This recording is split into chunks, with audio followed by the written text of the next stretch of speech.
araw po sa inyo lahat mga kaagapay. Muli nagbabalik ako po yung lingkod, si Kaagapay Mike.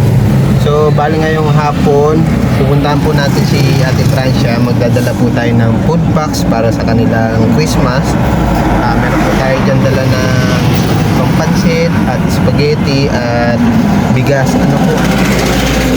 Ito po ay magaling sa mga butihin nating sponsor. Yan, shoutout nga po pala natin sila. Shoutout po kay Ma'am Gina ng Igla. Ganun din po kay Ma'am Nancy and Sir William ng USA. At ganun din po kay Ma'am Mirna and Sir Bob Elem ng Australia. At kay Ma'am Josephine Portante ng Chicago. At kay Ma'am Shirley Geyser ng Switzerland. Kay Lola Jet, Lolo at Lolo Hermes ng USA. Ganun din po kay Ma'am Tessie and Sir Justin ng USA. At kay Sir Marcial Dueño ng USA. Yan. Pasensya na po kayo, medyo maingay. Nandito po tayo sa tabi ng kalsada. At bababa kasi ako ng tulay. May dadalhin akong food box. Ayan po. May mga ibang bahay din dito. Kaya lang kulang yung dala natin. Kasi may pagbibigyan pa tayong importante. Yung mga beneficiaries natin. At sabi naman po ni Papa, yung pwede rin naman kami magbigay doon sa mga kapitbahay, talagang walang panggasto sa kanilang Noche-Buena, ano po. Kaya labis po ang pasasalamat namin sa lahat ng mga butihing sponsor na nagpapaabot ng kanilang Christmas, lalo na po dito sa food packs. Maraming salamat po. At God bless you always po sa inyong lahat. Palagi po kayo mag-iingat. Sobrang laking bagay na po ito para sa mga tinutulungan natin at sa mga kababayan natin, ano po, na walang pang gastos sa kanilang Noche-Buena. At least kahit papano ay makameno sila sa pang gastos. Ano po, may maihahanda sila kahit kaunti yung darating na Pasko. So yun lang po, samahan nyo ko ngayong hapon. Stay safe and God bless. Yung dadalhin natin sa dito, yung isang dating tinutulungan po natin dito sa ilalim ng tulay, dadalhin din po natin si ate, yung mag-asawa po dito. Dalhin natin sa kanila. Hindi tayo makababa dito, sa gigilid lang tayo. Puntahan natin dito, tingnan natin kung may tao. Kasi sila ate dito, nagtatrabaho sila, parang nagwawalis sila, nangangalakal. Isa ito sa dating pinupuntahan namin nila Papa nila PSP. Tao po! Kung hirap naman dumaan dito, parang ibang daan, oh. Madulas. Tao po! Abutan natin. Tao po! Medyo malakas yung patugtog.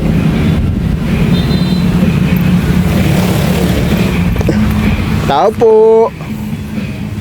Delikado sila dito. Tulay na, ano na po yan, ilog na po mismo. Ayan, oh, yung maagos. Mawari kung paano sila nabubuhay dito. Nakakataga sila kasi wala naman silang ibang matitirahan, kaya matagal na silang naninirahan dito, mag-asawa po. Tao po! Hindi ko maibaba yung yung bigas. Sabi ko mamaya na lang siguro pag may sumagot dito. May tugtog, kaya lang parang walang tao. Pupuntahan din po natin si Ate Francia, dadalan po natin. Tao po! Walang sumasagot. Katakot dito, oh. Parang may mga ahas. Walang sumasagot. Baka nasa labas pa sila mag-asawa. Balikan na lang po natin susunod. Makadala tayo sa kanila na.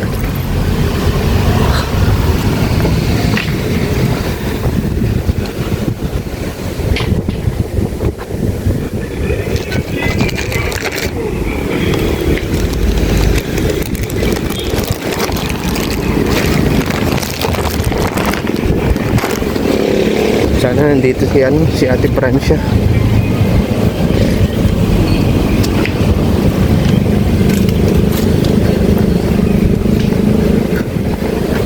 Ito lang yung nabitbit natin ngayon kasi priority ko muna yung mga beneficiaries po natin.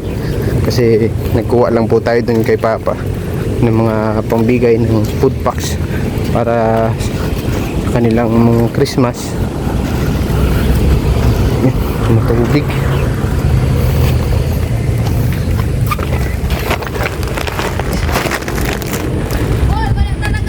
Ate Francia. Diyan daw si Ate Francia, pinapatawag lang natin. Mataas ngayon yung tubig oh. Kaya awa ng Diyos, kahit pa paano hindi man inaabot dito sila Ate Francia. Naka-elevate man itong bahay nila dito. Itong dating pinagawa natin kasama ni Papa ni KSP.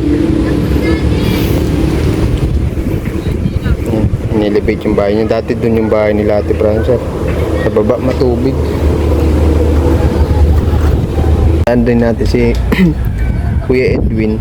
Ito yung bahay nila Kuya Edwin. Yung panday natin dati na gumawa dito sa bahay ni Ate Francia. Kaya patawag lang natin si Ate Francia. Andyan naman daw. Kaya lang wala. Wala pa nang sila ano no? Wala pa sila Francia no?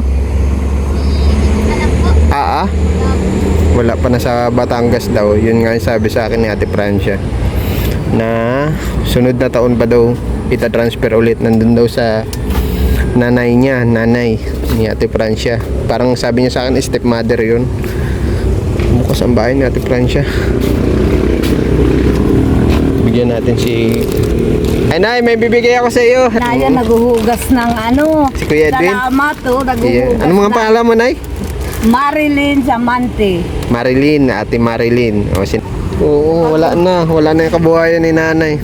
Ay, ngayon, natay-antay ko na magbigay. Ngayon, January, maida yan. Mababa yan? Ako ba po yung mawawalaan yan ng tubig? Tapos Okay. nagabasa ko naman yan. Tatulungan. Oo, Lang naman mga isang buwan lang na ano. nagtaka ako eh. Ang tagal ko rin hindi kasi nakabalik dito. Kaya, Kaya sabi ko, oy, nay, nadala na nung apo mo yun. dali mo lang. Simbigat mo lang ata yan, Totoy. Ala, dali mo yung bahay. Dala. May bibigay din ako kay Ate Francia. Kaya bukas ang bahay niya. Andito kasi ang kapatid na, andun lang siya sa ano, unahan na. Nagpaaraw din siya. Okay. Oo. Andito din yung kapatid niya. Oo, dalawa na lalaki. Naguhugas din dyan, yung buibaga dyan sa subahan. Kaya pala may division na itong kwarto niya. Dito yung isa, na lalaki, yung wala imik-imik. Doon yung isa. Yun, maghuhugas. Ito kasama pang di-deliver. Tapos yung po kay Francia. Ah, yun dito. Oo. Yung dating tindahan. Sige na yan, antayin ko ha. Pakamusta ako kay Kuya Edwin ha. Nagsundo mo, may nagsundo po. May nagtatawag na daw po. Pinakisiyuan ko lang po. Oo. Pupunta sana ako doon. Ano nga pangalan nun na yung nakatira doon sa ilalim talaga ng tulay? Aileen. Si Nanay Aileen Oo. ano? May kaya lang may trabaho sila eh. Oo, sila ay ano. Parang nagwawalis. Oo. Nagwawalis-walis sila ano. Sila mag-asawa. Yung asawa niya nangangalakal din. Na Oo. nagwawalis din. Ano? Ayun. Sabi ko babalikan ko na lang siguro sila. Tawag po ko ng tawag. Walang nasagot. Sakop naman po yan, no? Anak niya yan na may asawa na. Ah, ito. Oo. Yan, yung ginawa kong yung bahay ay yung binigay ko din ng gobyerno yung mga natungkaban ay binigyan nung nakalipas ng 5,000. Ginawa-gawa naman ng anak niyang may asawa. Okay. May isang Di Kaya, bale na pag nakapunta ulit ako, ano? Tayo natin si Ate Francia. Matagal-tagal pa si Ate Francia.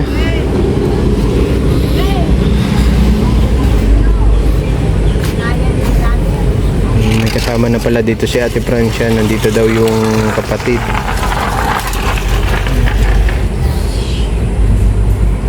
Kaya lang yung anak ni Ate Francia wala na sa Batangas pa. Doon nag-aaral, nag-transfer doon. Ito na si Ate Francia. ay kuya, Saan ka galing? Parang nagmo-model ha.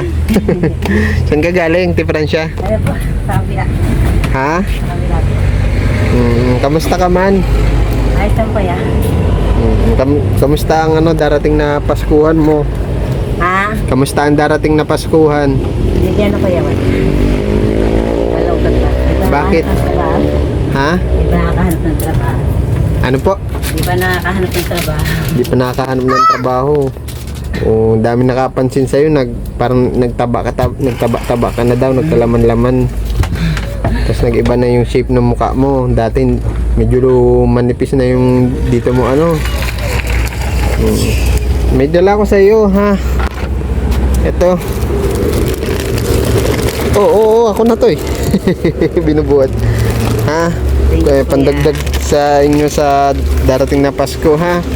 Tapos may bigas ka diyan. Paano yung mga anak mo sa Batangas? Na ano po, ayos mo po nag-aaral. Nag-aaral man sila. Nandun sa stepmother mo yun, no? Sabi mo sa akin, ano, okay. Ayan. Kumusta ka man dito? Anong pinagkakabalahan mo? Ayos mo po yan. Nag-ano po na, na-sideline po magtrabaho. Trabaho. Trabaho? Naghuhugas ka ba ng mga ano dyan? Naghuhugas ka? Hindi bumalik ka dati doon? Hindi na?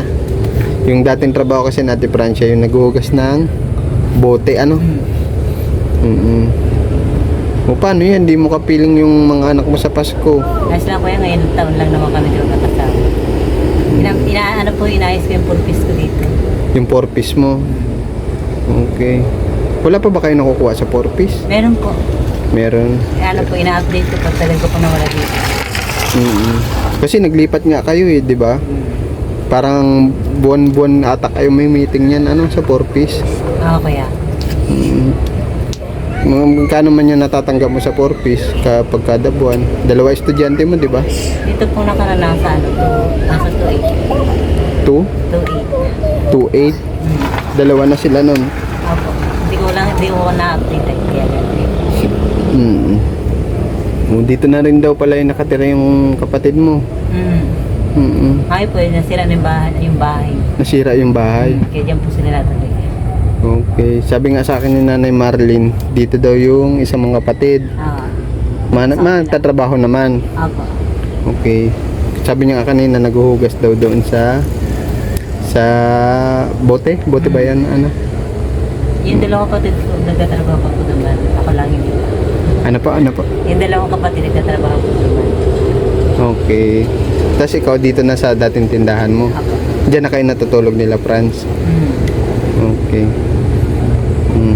Tagal ko nagantay sa iyo. Pasensya na ko kaya. Okay lang. Ang important. Kaso ano, medyo na. Okay lang, dito na tayo. Dito lang ako.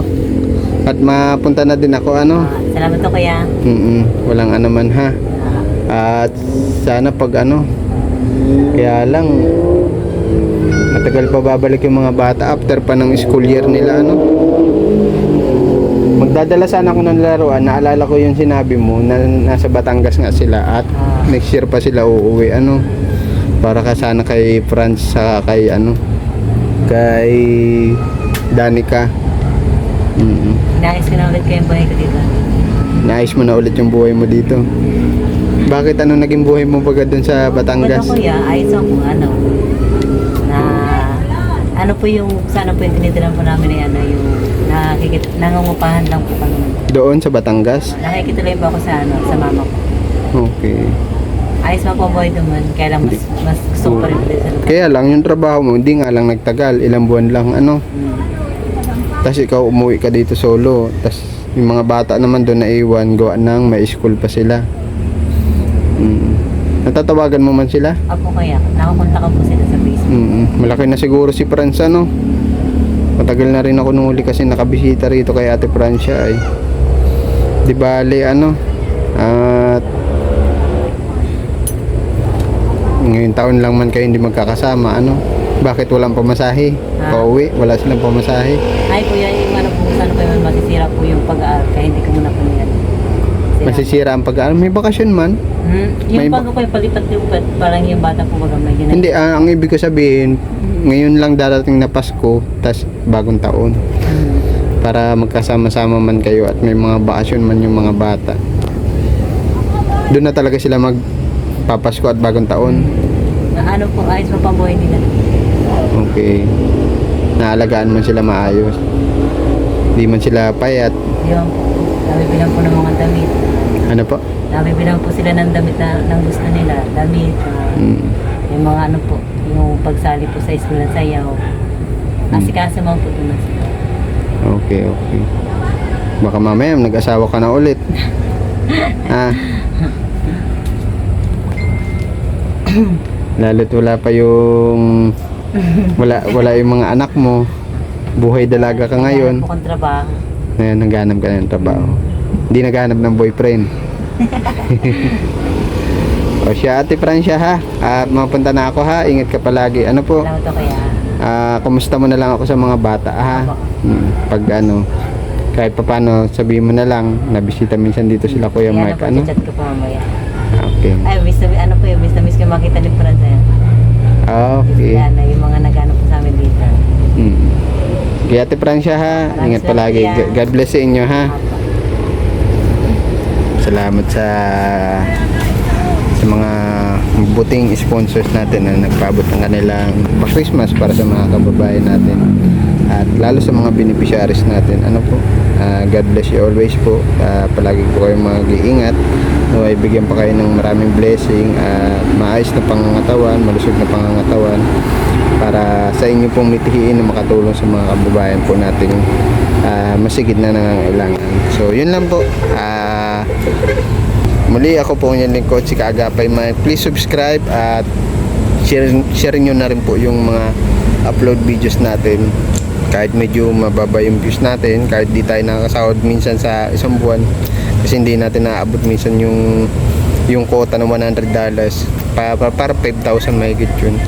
Kaya kahit pa paano nagtsatsaga tayo sa munti natin channel, makapaghatid ng tulong bilang charity vlogger gaya po nung dati natin gawin. Ano po, so yun lang po, subaybayan nyo po ako sa aking mission, makatulong sa mga kababayan po natin. So yun lang po, maraming salamat. Stay safe and God bless.